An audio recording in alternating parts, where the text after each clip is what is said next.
सरकार की बहुत बड़ी क्रूरता है। वो कहीं न कहीं बिहार में लोकतंत्र को कुचलने का प्रयास कर रहे हैं। बिहार का जो भविष्य है, जो यहाँ का युवा है, उसकी आवाज़ को कुचलने का प्रयास कर रहे हैं। अच्छा, जो पहला परीक्षा हुआ था बीपीएससी का, जो पुनः री एग्ज़ाम लिया गया, एक तो री एग्ज़ाम में सारे स्टूडेंट नहीं पहुँचे हैं। दूसरा क्या है कि पहला जो परीक्षा हुआ था वहाँ का जो क्वेश्चन पेपर था और दूसरा जो री एग्ज़ाम हुआ है उसका जो क्वेश्चन पेपर था, दोनों में अंतर था। जैसे बहुत सारे बीपीएससी परीक्षार्थी का दूसरे एग्जाम में ये भी कहना था कि उसमें से 3-4 अभी पिछले दिनों से जो बीपीएससी परीक्षार्थी री एग्ज़ाम की मांग कर रहे हैं, यहाँ प्रशांत किशोर स्टूडेंट के साथ डटे हुए हैं, इस चीज़ को किस नज़रिए से देखते हैं और क्या कहेंगे?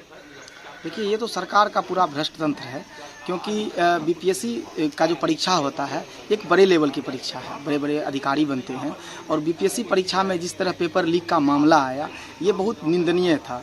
और बीपीएससी विद्यार्थियों द्वारा जब इसका विरोध किया गया, सरकार से न्याय मांगा गया, तो सरकार द्वारा उसी विद्यार्थी के ऊपर एकदम से क्रूरतापूर्वक लाठी चार्ज करवाया गया। इस ठंड के मौसम में पानी से भिगो कर उसे लाठी डंडों से पीटा गया।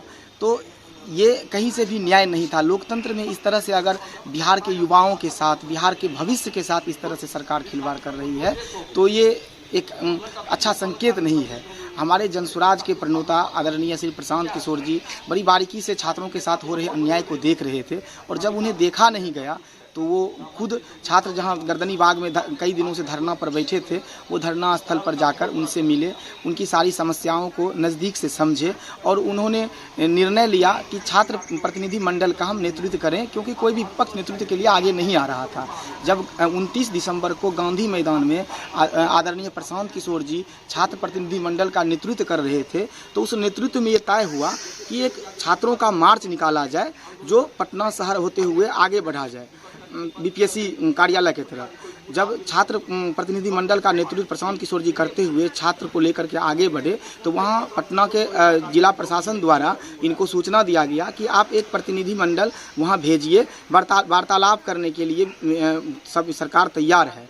तो प्रशांत, वहाँ माइकिंग की व्यवस्था नहीं थी। प्रशांत किशोर जी जहाँ तक हो सके छात्रों को बताने का प्रयास किए कि हम लोग वापस गांधी मैदान चलते हैं और बात करने के लिए आगे से आई है, आप एक प्रतिनिधिमंडल जाएगी। प्रशांत किशोर जी जब वापस गांधी मैदान आए तो कुछ एक छात्र, जैसे पहले लगभग 10,000 छात्रों की संख्या रही होगी, जिसमें 1,000-1,500 छात्र वहाँ रह गए थे। कुछ अंडरस्टैंडिंग नहीं बन पाया था।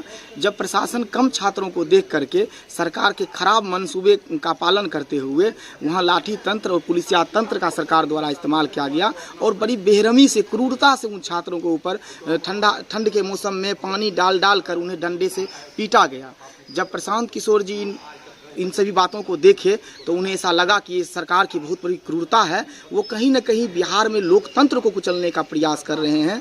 बिहार का जो भविष्य है, जो यहाँ का युवा है, उसकी आवाज़ को कुचलने का प्रयास कर रहे हैं। अच्छा, आयोग के द्वारा री एग्ज़ाम भी लिया गया कुछ सेंटरों पे, फिर भी प्रशांत किशोर स्टूडेंट के साथ री एग्ज़ाम पूरे बिहार में हो इसकी मांग कर रहे हैं, इसको कैसे देखते हैं? देखिए, इसका कई कारण है। एक, जो पहला परीक्षा हुआ था बीपीएससी का, जो पुनः री एग्ज़ाम लिया गया, एक तो री एग्ज़ाम में सारे स्टूडेंट नहीं पहुंचे हैं। दूसरा क्या है कि पहला जो परीक्षा हुआ था वहां का जो क्वेश्चन पेपर था और दूसरा जो री एग्जाम हुआ है उसका जो क्वेश्चन पेपर था, दोनों में अंतर था। जैसे बहुत सारे बीपीएससी परीक्षार्थी का दूसरे एग्जाम में ये भी कहना था कि उसमें से 3-4 ऐसे क्वेश्चन थे। दोनों परीक्षार्थियों के साथ अलग अलग क्वेश्चन पेपर देकर सरकार की मंशा ठीक नहीं नजर आ रही है। परीक्षार्थियों में भारी आक्रोश है कि उनके साथ अन्याय हो रहा है। इसलिए हमारे प्रशांत किशोर जी, हम सभी छात्र, प्रशांत किशोर जी हमेशा कहते हैं कि मांग हमारी नहीं, मांग इस छात्रों की है। हम तो छात्र को साथ दे रहे हैं, तो छात्रों का मांग कहीं न कहीं जायज़ है। इसलिए वो चाहती है कि पुनः री एग्जाम हो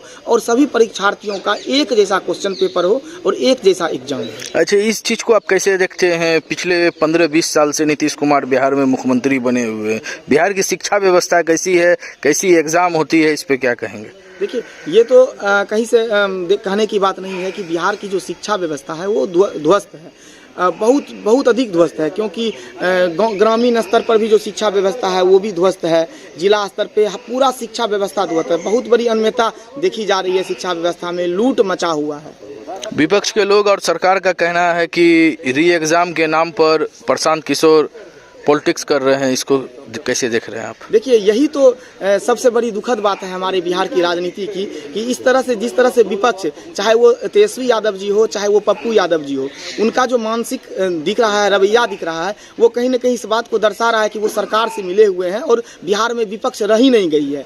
अब जनसुराज प्रशांत, जबकि विपक्ष की भूमिका होनी चाहिए कि जब प्रशांत किशोर जी बीपीएससी विद्यार्थियों के पक्ष में, उनके न्याय के लिए, बिहार के भविष्य के लिए आगे आए थे, तो सभी विपक्ष का काम था कि वो भले प्रशांत किशोर जी के साथ नहीं खड़े होते, लेकिन यहाँ के विद्यार्थियों के साथ खड़ा होना उनका फर्ज था। लेकिन कहीं न कहीं उनकी जो प्रशांत किशोर जी के प्रति जो वो कटाक्ष कर रहे हैं, वो इस बात को दर्शा रहा है कि वो विपक्ष की भूमिका से भटक गए हैं और वो सरकार से ही मिली भगत उनका चल रहा है। क्या नाम हुआ आपका? सोहन झा।